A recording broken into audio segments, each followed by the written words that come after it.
Fans, welcome to Sports Chat. We're here with Matt and Justin Price, the new head football coach and assistant head football coach at Campbell County High School.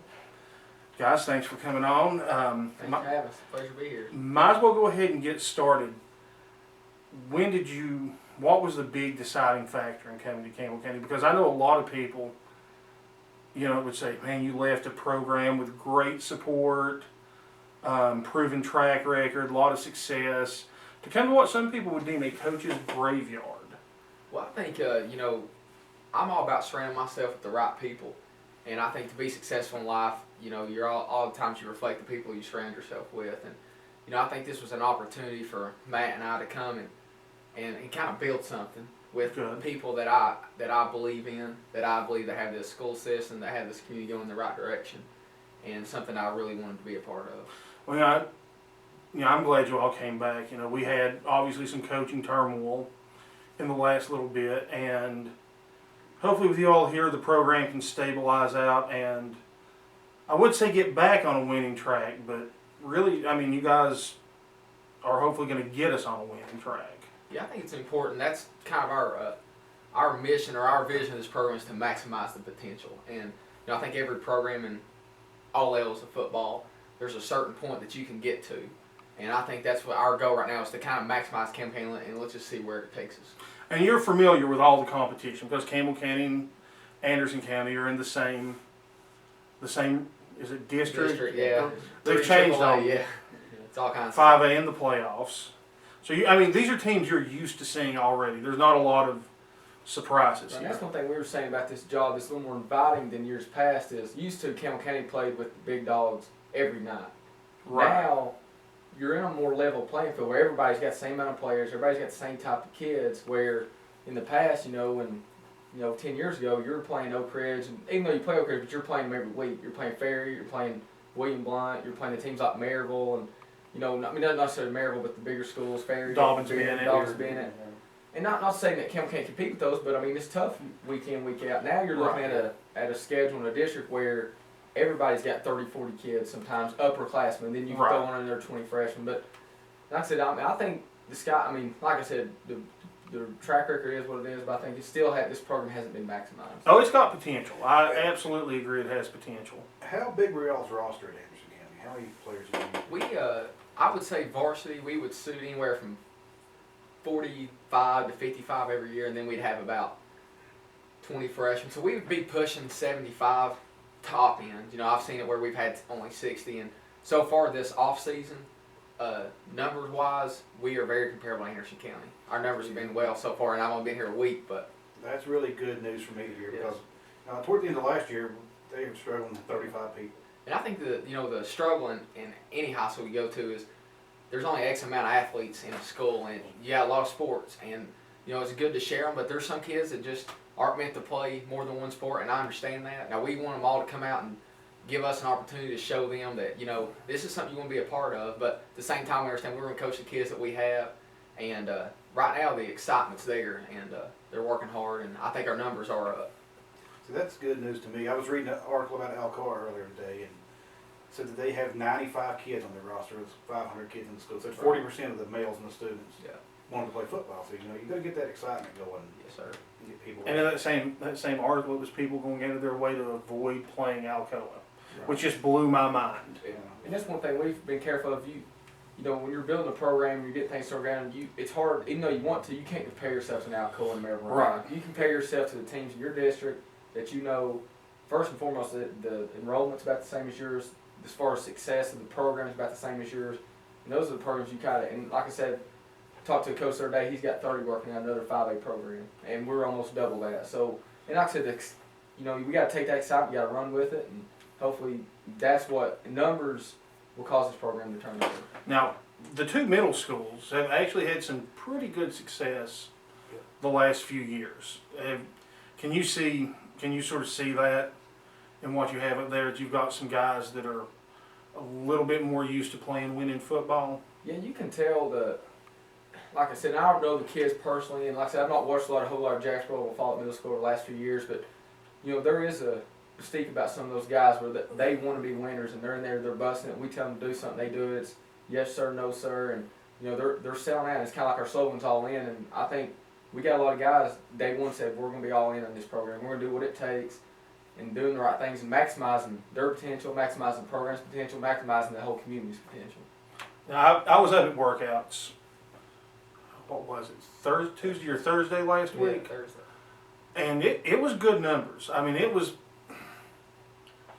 except for maybe the year that Chris Johnson played, they made the first playoff appearance, was probably the best numbers I've ever seen. That's really great news to me. I know last year they struggled to field, 2 platoons Yes. at times.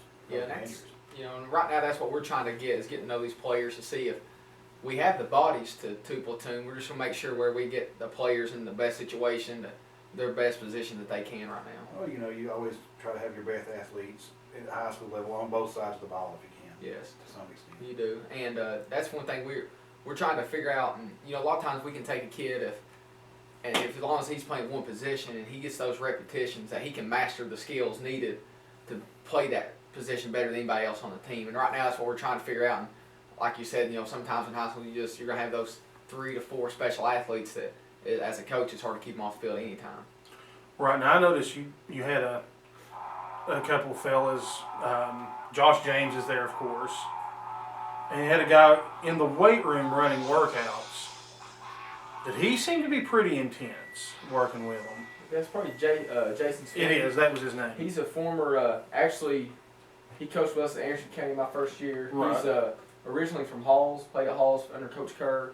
He actually was the head middle school coach at Dorset Middle School for a couple of years. Gotcha. So and I know he has some good successful teams there, and he's been a big help as far as just, he's highly motivated. He understands kind of how a high school program runs, and he's had some head coach experience even at the middle school level, which is good for us. The more experience we can get, the better. Right, even though the middle school level is a much different world from high school football, it's good to have that experience. Yeah.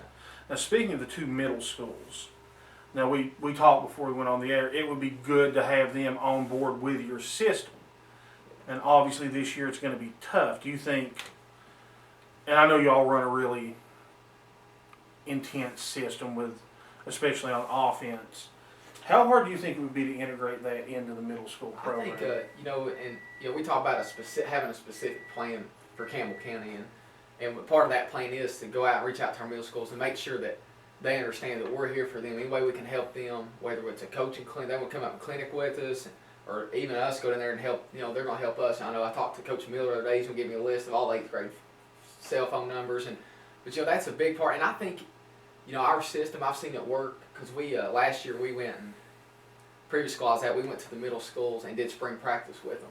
Well, that's we great. implemented our offense in a spring, and they had a pretty successful year this year, and they were throwing it around. And I think kids, if as a coach, if you understand the techniques and the fundamentals, you can get it across these kids, because they get excited about it. And I always said, if I teach algebra and all that, I was like, if they can learn algebra, they can learn anything about football, because it's not rocket science. Yeah, and I've always said the most important thing you can learn in football is fundamentals. That's why it's important to have a good JV/freshman squad. And if you have them already in the system, even if it's a basic version of the system. So do you think maybe next year you all will spring practice? Yeah, I'd love to. And that, like I said, I'm going to go meet with Coach Honeycutt and Coach Miller and Coach Peel at Jacksboro and try to, set up a time where we can get down and, I made the playbook for our middle school last year, and, right. And I think if we can, that's the same things I want to try to do here, and every level from middle school, freshman, JV, then up to the varsity, every section, every level there has a certain amount of plays and that they need to get in. Okay, now, go ahead, John. You I would say that's just going to be really good, because I know the last few years the middle school and high school didn't necessarily cooperate that well here. I think anytime you're trying to build something, the relationships are so important. Relationships with administration, with your staff, with the teachers at the school, with the media, everything because everybody's working together. Everybody wants to see the players, and it's all about the players. So everybody wants to see those succeed. So it's it's important that all of us are on the same page. That's really good. For instance, we went to Cumberland Gap a couple of years ago, and I was surprised the middle school up there was actually at the high school practice. Yeah. And pretty much every day they would middle school come over to the high school Yeah, practice. we got some ideas that we want to do with our middle schools this year, as far as different types of events for them and getting them involved as much as possible. Of course, Cumberland Gap only has the one football feeder middle, Yeah, and it's very close to Campbell Gap High School, so Yeah. that helps them out a lot. but how about the Little League program? Now, I've been down on the Little League just in the fact that a lot of times, I mean, you literally take the 5 first parents that sign up to coach. Do you think you can ever get the, because I know in Oak Ridge, for example, that even in the Little League, you're already looking at a very basic version of Oak Ridge's high school system.